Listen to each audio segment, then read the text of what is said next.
Yes. आणि खाजेचा त्रास. Migraine, acidity आणि खाजेचा त्रास. सर आपण कॉलवरती आल्यापासून आता 15 दिवस झाले, तर आपण सकस संतुलित आहार आणि आपला डाएट प्लॅन फॉलो करत आहात का? हो सर. नक्कीच, कारण आपल्यामध्ये हेच लॉजिक आपण फॉलो करणार आहे. कारण आपल्या शरीराला, आपल्या बॉडीला ज्यावेळेला आपण डिटॉक्स करतोय आणि डिटॉक्स झाल्यानंतर त्या एक्झॉस्ट होणाऱ्या बॉडीला आपल्याला सोल्युबल न्यूट्रिएंट्स हवे आहेत, ते आपण पुरवणार आहे आणि आपण ती घेत आहात. त्यामुळेच आपण सुंदर रिझल्टकडे जातो आणि आपण इथे कोणीही डॉक्टर्स नाही आहोत. आपण फक्त आपली लाईफस्टाईल बदलतोय. पण सर कसं वाटतंय 15 दिवसामध्ये? आता ठीक वाटतंय सर. हो ना? फ्रेश तरी वाटतंय का? हा. हो हो.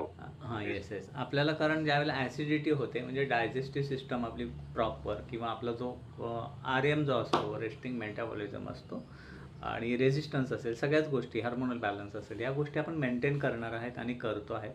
तर असे जोडून राहा. मला छान वाटलं. वेळेअभावी आपली ही रजा हो सर. घेणार आहे. All the best sir. Thank you. Thank you.